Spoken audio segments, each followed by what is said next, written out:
Hello everyone, I welcome you all to study Niti. And जैसे कि हमने लास्ट सेशन में बात करी थी, अपने स्ट्रैटेजी वाले मास्टर प्लान के सेशन में बात की थी कि हम लोग previous year question paper solve करेंगे एंड सॉल्व आपको मैं ही कराऊंगी, राइट। तो आपको यहाँ से प्रीवियस ईयर क्वेश्चन पेपर मिल जाएगा, कहीं और जाने की जरूरत नहीं है।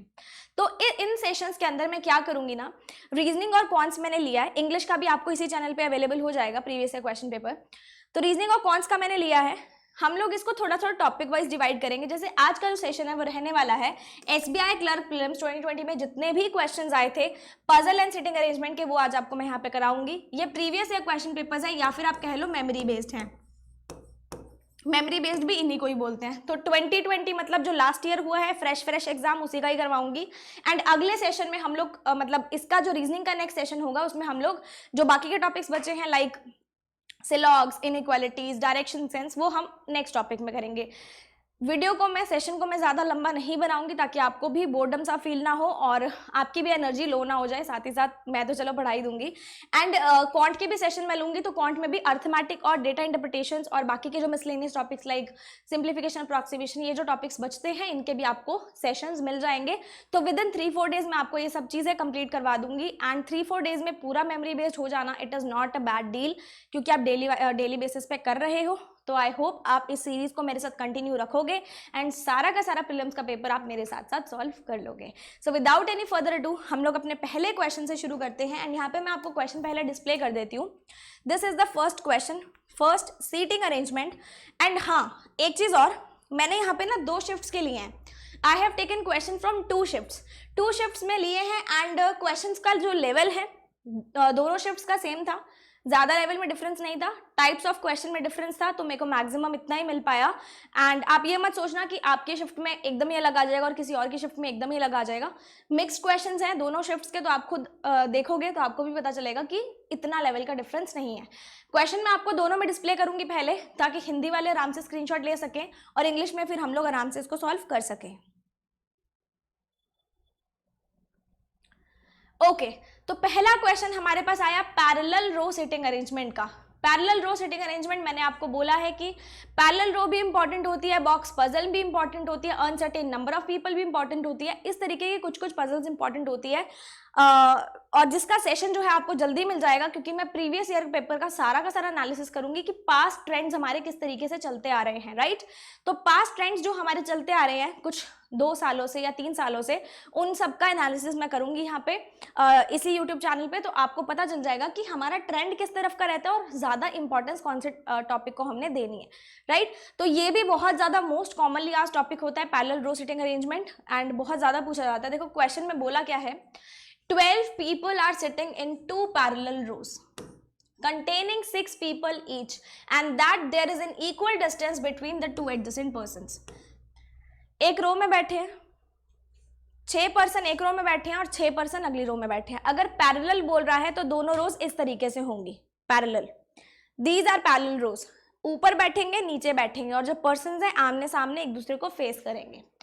इन रो 1 हमारे पास ये पर्सन्स बैठे हैं seated and all of them are facing south, मतलब जितने भी ए से लेके एफ तक है सारे साउथ फेसिंग हैं और जितने भी पी से लेके वी तक है सारे के सारे क्या है, नॉर्थ फेसिंग है। तो देखो साउथ फेसिंग हम ऐसे बनाते हैं, नॉर्थ फेसिंग हम ऐसे बनाते हैं, राइट। और अगर आपको इन दोनों को फेस कराना तो आपको साउथ फेसिंग और नॉर्थ फेसिंग रोज इस तरीके से बनानी पड़ेंगी। अगर आप इस तरीके से बना दोगे तो ये फेस ही नहीं कर रहे ना, इनका फेस अलग अलग डायरेक्शन में चला गया। आपको फेसिंग इस तरीके से करवानी होती है। आगे क्या बोला है, बाकी तो यही है, faces another member in the row, ये मैंने आपको बता दिया। फर्दर इन्फॉर्मेशन से शुरू करते हैं, जैसे जैसे इन्फॉर्मेशन आएगी वैसे वैसे क्वेश्चन को बनाएंगे। V sits third to the right of S, V जो है एस के थर्ड टू द राइट में है और आपको पता है कि वी वाली जो लाइन है कौन सी फेसिंग है, नॉर्थ फेसिंग है, मतलब नीचे वाली लाइन है। ये नीचे वाली लाइन है, ये ऊपर वाली लाइन है। नीचे वाली लाइन में एस के 1 2 3 थर्ड टू द राइट में हमने किसको बिठाया, वी को बिठाया, नॉर्थ फेसिंग। अगर कोई पर्सन नॉर्थ फेसिंग है तो राइट साइड उसकी राइट होएगी और लेफ्ट साइड उसकी लेफ्ट होएगी, जैसे आप अभी बैठे हो। लेकिन अगर आप साउथ फेसिंग हो तो आपका राइट हैंड आपका लेफ्ट बन जाएगा और आपका लेफ्ट हैंड आपका राइट बन जाएगा, डायरेक्शंस ऑपोजिट हो जाएंगे, ठीक है। जिसको नहीं पता है, वैसे आई होप इतना तो सबको पता ही होगा। क्लियर। आगे देखो, S faces F and F does not sit at any of the extreme ends. S किसको फेस कर रहा है? एफ को। और सारे पर्सन एक ना एक को फेस कर रहे हैं, इसको भी कोई पर्सन फेस करेगा, इसको भी करेगा, इसको भी करेगा। और उसने क्या बोला है कि एफ किसी एक्सट्रीम एंड पे नहीं है, तो ठीक है एक्सट्रीम एंड पे हम नहीं बिठाते इसको। आगे बोला गया है कि D sits third to the right of C. D जो है सी के थर्ड टू द राइट में है और सी साउथ फेसिंग है। कौन सी रो में आएगा? ऊपर वाली रो में आएगा। यहां से हमें कुछ पता नहीं चल रहा है ना। अगर मैं इतना देखूं 1 2 3 4 5, 5 लोग ऑलरेडी आ चुके हैं, मतलब जो 6th पर्सन होगा या तो यहां पे आएगा या तो यहां पे आएगा। ठीक है, एक बार मैं इसको यहां पे बना देती हूं और एक केस में डुअल केस ले लेते हैं, मैं इसको यहां पे बना देती हूं। 6 लोग मेरे पास पूरे हो गए। अब उसने बोला है D sits third to the right of C and R faces C। C के सामने कौन है? R है, मतलब C के सामने वाली जगह खाली होनी चाहिए। C के थर्ड टू द राइट मतलब C का राइट यहाँ पे होगा और C का लेफ्ट यहाँ पे होगा, डायरेक्शंस ऑपोजिट हो जाएंगी। यहाँ पे मैं बिठा नहीं सकती, इधर बिठा देती हूँ 1 2 3। D हमारा यहाँ आ जाएगा, R को फेस कर रहा है। क्लियर? इधर से बिठाऊं तो C को यहाँ बिठाया, R को यहाँ बिठाया 1 2 3, D को मैं यहाँ बिठा सकती हूँ, कोई प्रॉब्लम नहीं है। The one who is facing E sits third to the right of P। जो E को फेस कर रहा है वो P के थर्ड टू द राइट में है, तो ये P का थर्ड टू द राइट है। इसके सामने वाला पर्सन कौन है? E है। B and P do not sit at the extreme ends of the line. B और P एक्सट्रीम एंड पे नहीं आएंगे, मतलब B यहाँ पे नहीं आएगा, यहाँ पे नहीं आएगा, B यहाँ पे आ जाएगा इसके अकॉर्डिंग, P यहाँ पे नहीं आएगा, P यहाँ आ सकता है, यहाँ आ सकता है। देखो अगर मैं P को यहाँ बिठाऊं तो 1 2 3 थर्ड टू द राइट के सामने E नहीं आ रहा, कैंसिल कर दो। P को यहाँ बिठाऊं 1 2 3 थर्ड टू द राइट तो इसका बन ही नहीं रहा, मतलब ये जो हमने C लिया था और D लिया था इसका केस हमें बदलना पड़ेगा इस केस के अंदर। समझ में आ रही है? B तो यहाँ नहीं आएगा, इतना मेरे पास था ऑलरेडी जो मैंने पहले से प्रिपेयर करके रखा हुआ था। P यहाँ पे नहीं आएगा। अब देखो मैं लेती हूँ, पहले मैंने C को यहाँ लिया, अब C को यहाँ लेती हूँ 1 2 3, D यहाँ पे आ सकता है, C के सामने है R, P इधर नहीं आ सकता, P को यहाँ बिठा देते हैं 1 2 3, थर्ड टू द राइट के सामने कौन है? E। B यहाँ पे नहीं आ सकता, तो B यहाँ आ जाएगा, A हमारा यहाँ आ जाएगा। क्लियर? ऊपर वाली लाइन मेरी पूरी हो गई। इसमें देख लो P इधर नहीं आ सकता, B इधर नहीं आ सकता, P को यहाँ बिठाती हूँ 1 2 3, थर्ड टू द राइट के सामने E नहीं आ सकता, ये केस भी आप C और D का कैंसिल आउट करो। ठीक है, अब कहीं और बिठा के देख लेते हैं। C को यहाँ बिठाऊंगी तो 1 2 3, थर्ड टू द राइट में D नहीं आ सकता, C को यहाँ बिठाऊंगी 1 2 3, थर्ड टू द राइट में D आया, B कॉर्नर पे नहीं आ सकता, P कॉर्नर पे नहीं आ सकता, P को यहाँ बिठाती हूँ 1 2 3, थर्ड टू द राइट के सामने E बन सकता है, बन सकता है, डेफिनेटली बन सकता है। अब B हमारा यहाँ भी आ सकता है, यहाँ भी आ सकता है। आगे की लाइन पढ़ते हैं। T is not an immediate neighbor of V and A. T is not an immediate neighbor of V. T V के साथ नहीं आएगा तो T यहाँ आ जाएगा, Q यहाँ आ जाएगा। T V के साथ नहीं आएगा, T यहाँ आ जाएगा, Q का मुझे नहीं पता। A is not an immediate neighbor of C. A ना तो यहाँ आ सकता है ना तो यहाँ आ सकता है। इस पूरी सिचुएशन में A कहीं नहीं आ सकता, ये केस कैंसल आउट हो गया आपका अपने आप ही। इस केस में देखो क्या A C का नेबर है? नहीं है, मतलब ये केस अभी तक सही चल रहा है। इसी केस को कंटिन्यू करेंगे। R does not sit at any of the extreme end. R किसी कोने पे नहीं बैठा, तो R तो वैसे भी कोने पे नहीं बैठा। ये पजल हमारी यहाँ पे बनके कंप्लीट हो गई है। दोनों केसेस मैंने आपको लेके बता दिए कि आपको पजल इस तरीके से सॉल्व करनी है। अब कुछ बच्चे कहते हैं मैम 2 केसेस क्यों ले, टाइम वेस्ट होता है।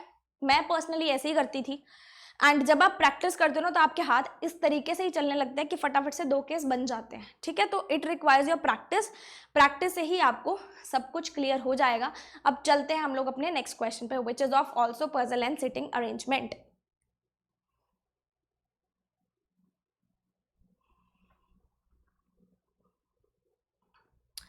Okay, this is the question. I hope मुझे इसके अंदर ही सॉल्व करना है। हाँ ठीक है, नहीं अलग से दिया हुआ है, तो आप इसका स्क्रीनशॉट ले लो, फिर हम लोग इसको सॉल्व करना शुरू करते हैं। ये क्वेश्चन है अनसर्टेन नंबर ऑफ पीपल का। सीटिंग अरेंजमेंट के ना बहुत अच्छे अच्छे दो टॉपिक्स होते हैं, which is parallel seating arrangement and uncertain number of people. दोनों इसमें आया है, बहुत अच्छा पेपर था ये। अगर दोनों क्वेश्चन इसमें आए और आपकी प्रैक्टिस भी उतनी ही अच्छी होनी चाहिए। देखो इसको सॉल्व करने का तरीका क्या होता है। इसमें ना हमें नंबर ऑफ पीपल नहीं पता होते कि कितने, जैसे उसमें 12 पता थे ना, ऊपर 6 और नीचे 6। इसमें हमें नहीं पता होगा कि लाइन में कितने लोग बैठे हैं, हमें अपने आप ही गेस करना होगा। स्ट्रेट लाइन में बैठे हैं facing the north direction. North direction में मतलब सिंपलेस्ट वे में इसको सॉल्व करना है। B is sitting third from one of the extreme ends. Extreme ends मतलब कोना, और कोने से थर्ड पोजीशन पे कौन बैठा है? B बैठा है। एक हमारा एंड होता है लेफ्ट एंड और एक हमारा एंड होता है राइट एंड। ठीक है, दोनों को लेके बनाएंगे। सबसे पहले मैं लेफ्ट पे देखती हूँ।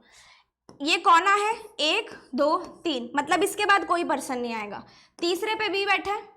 इधर से लूं तो इसके बाद कोई नहीं बैठेगा। ये कोना है 1 2 3, B हमारा यहां बन जाएगा।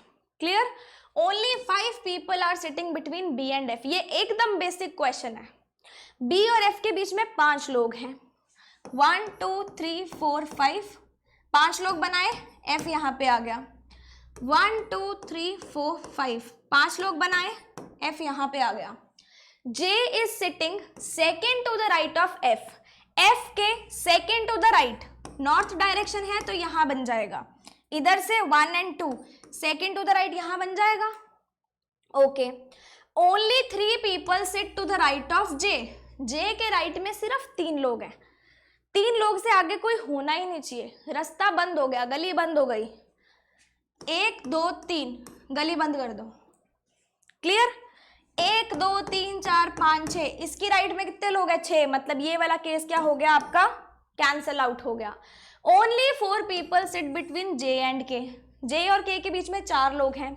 इधर से देखो तो 4 लोग नहीं बना सकते, इधर से देखो तो 1 2 3 4, यहां कौन आ जाएगा? K आ जाएगा। T is fourth to the left of K। K के फोर्थ टू द लेफ्ट में कौन है? T है, तो लेफ्ट यहां बनेगा 1 2 3 4, T यहां आ जाएगा। M is an immediate neighbour of T। M T के साथ बैठता है तो M यहां बैठ जाएगा। This is the whole question, uncertain number of people का क्वेश्चन।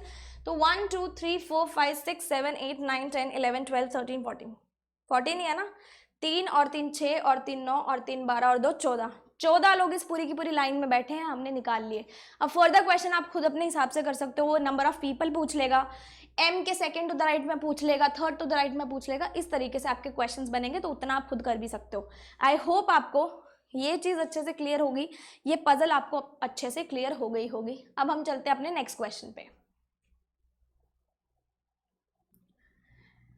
ओके, आई होप आपने क्वेश्चन अच्छे से देख लिया होगा। This is the type of circular sitting arrangement. Sitting arrangement जो सर्कुलर होती है, स्क्वायर टेबल होती है, ये भी आने के काफ़ी ज़्यादा चांसेस होते हैं। एंड ये देखते हैं क्वेश्चन किस तरीके का है। 8 पर्सन्स हैं, सर्कुलर टेबल के अराउंड बैठे हैं, सिटिंग इनवर्ड्स। इनवर्ड्स का मतलब क्या होता है? नॉर्थ डायरेक्शन के हिसाब से लेना है, या फिर इन द सेंटर उसकी क्या है? डायरेक्शन है। इनसाइड द सेंटर उसकी क्या है? डायरेक्शन है, मतलब north. There is 1 person between A and B। यहाँ से क्वेश्चन शुरू हो रहा है, तो इट्स बेटर हम लोग पहले अपनी सिटिंग अरेंजमेंट बना लें। 2 सर्कल्स ही बना के चलूंगी मैं यहाँ पे, क्योंकि मैं हमेशा इस तरीके से ही करती हूँ, ताकि मुझे बार बार काटना कुछ ना पड़े। जब भी सर्कुलर अरेंजमेंट में या स्क्वायर टेबल अरेंजमेंट में पर्सन इनसाइड द सेंटर होता है या नॉर्थ फेसिंग होता है, तो उसका राइट कैसे बनता है? इस तरीके से। और उसका लेफ्ट कैसे बनता है? इस तरीके से। राइट उसका यहां से जाएगा, लेफ्ट उसका यहां से जाएगा। अगर वो पर्सन साउथ फेसिंग है तो उसका राइट उल्टा बनेगा ऐसे, और उसका लेफ्ट कैसा बनेगा? ऐसे, उल्टी डायरेक्शन है। अगर आपको इनसाइड समझ आ गया तो आउटसाइड अपने आप समझ में आ जाएगा। देखो, एक पर्सन है B और A के बीच में, फ्रॉम द लेफ्ट और राइट। राइट से भी हो सकता है, लेफ्ट से भी हो सकता है, दोनों केसेस लेने पड़ेंगे, दोनों केसेस लेके चलूंगी। ये हमारे पास A है, एक पर्सन छोड़ा B यहाँ पे आया, ये हमारे पास ए है, 1% छोड़ा बी यहां पे आया, आ सकता राइट लेफ्ट से। B is third to the left of C, C के थर्ड टू द लेफ्ट में है, लेफ्ट मतलब इस तरफ बी आना चाहिए ना, सी के लेफ्ट में बी, तो 1 2 3, सी के थर्ड टू द लेफ्ट में बी बन गया। ओके, अब बी लेफ्ट में आना चाहिए, लेफ्ट मतलब ऐसे, सी के ऐसे आएगा तो 1 2 3, सी के थर्ड टू द लेफ्ट में कौन आया, डी आया। D is to the immediate right of C, C के इमीडिएट राइट में कौन है, डी, सी के इमीडिएट राइट में कौन है, डी। आगे देखो, the number of person between D and A is equal to the number of person between E and D, जितने डी और ए के बीच में हैं उतने ही ई और डी के बीच में हैं। डी और ए के बीच में एक पर्सन है, ई और डी के बीच में भी एक पर्सन बना दो। डी और ए के बीच में एक पर्सन है, ई और डी के बीच में भी एक पर्सन बना दो, बना दिया। F is not an immediate neighbour of E, F जो है E के आसपास नहीं भटकता, तो F यहाँ तो डेफिनेटली नहीं आएगा, F यहाँ भी नहीं आएगा, F यहाँ पे भी नहीं आएगा। F के लिए सिर्फ यही जगह बची, लगा देते हैं। आगे देखो, G is second to the left of F, G जो है F के सेकेंड टू द लेफ्ट में है, F का सेकेंड टू द लेफ्ट यहाँ जाएगा तो 1 और 2, G बन सकता है यहाँ पे, डेफिनेटली बन सकता है। अब F के लिए मेरे पास एक तो ये जगह बची है, एक ये जगह बची है, तो अगर मैं यहां से देखूं, F को यहां लगाऊं, सेकेंड टू द लेफ्ट में G यहां नहीं बन सकता, क्लियर। F को यहां लगाऊं, सेकेंड टू द लेफ्ट में G यहां डेफिनेटली बन सकता है, डेफिनेटली बन सकता है। There is 1 person between G and H, G और H के बीच में एक पर्सन है, तो यहां से देखूं तो H यहां आ सकता है, यहां से देखूं तो ना तो राइट में जगह है ना तो लेफ्ट में जगह है, H की जगह यहां बचती है, लेकिन उनके बीच में तो 3 लोग आ गए, ये केस कैंसल आउट हो गया, ये केस एकदम सही बना। This is the final case according to the given information. I hope आपको सर्कुलर अरेंजमेंट भी अच्छे से क्लियर हो गई होगी एंड समझ में आ गया होगा, ठीक है। चलते हैं अपने नेक्स्ट क्वेश्चन पे, एक बार देख लो फिर हम करते हैं उसको भी। This is the next question, आप इसको आराम से देख लो फिर हम लोग सॉल्व करते हैं, यही सॉल्व करेंगे, बट एक बार फिर भी क्वेश्चन को ओवरव्यू आप ले लो, करना चाहो तो कर सकते हो। Okay, this is a question of linear sitting arrangement, एकदम नॉर्मल सिटिंग अरेंजमेंट है जिसमें सब लोग नॉर्थ डायरेक्शन में बैठे हैं। This is the most basic question जो हम लोग पजल एंड सिटिंग अरेंजमेंट का करते हैं। A sits fourth from the left end of the line, left end से चौथी पोजीशन पे बैठा है, this is your left end and this is your right end. उसने लेफ्ट से बोला है तो 8 लोग हैं,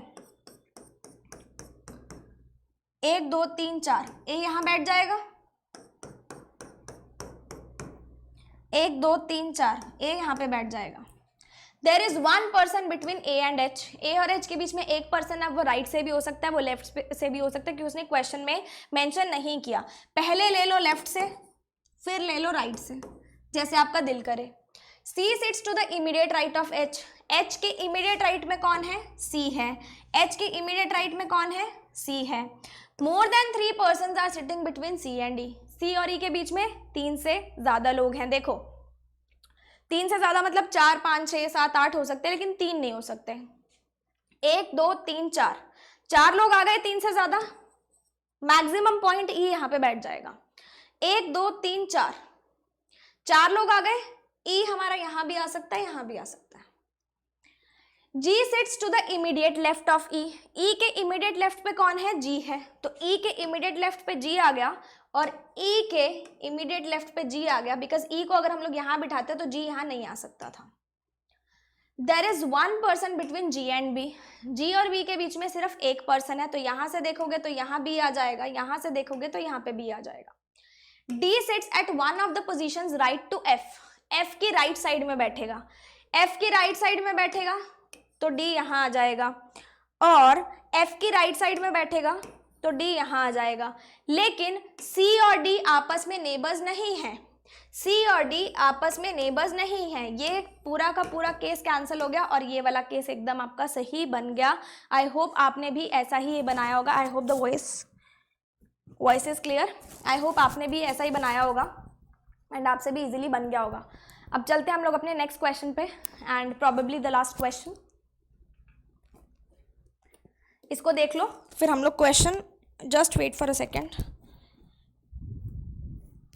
ओके आप इसको करिए, फिर हम लोग क्वेश्चन मतलब नेक्स्ट पेज पे करेंगे इन इंग्लिश।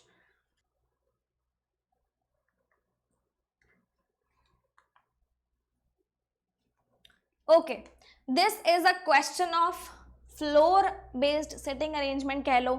बॉक्स भी हमारा ऐसा ही होता है, फ्लोर भी हमारा ऐसे होता है। अगर आपको बोले कोई बॉक्स अरेंजमेंट है तो भी इस तरीके से होगा, फ्लोर अरेंजमेंट है तो भी इसी तरीके से ही होगा, दोनों का कॉन्सेप्ट सेम होता है। क्या बोला है उसने, 8 फ्रेंड्स हैं जो 8 स्टोरेड बिल्डिंग पे बैठते हैं लेकिन सेम ऑर्डर पे नहीं बैठते हैं। The ground floor is numbered as 1 and the top most floor is number as 8। नीचे वाला 1 ऊपर वाला 8, 1 से लेके 8 तक जाना है, चले जाते हैं। 8 7 6 5 4 3 2 1।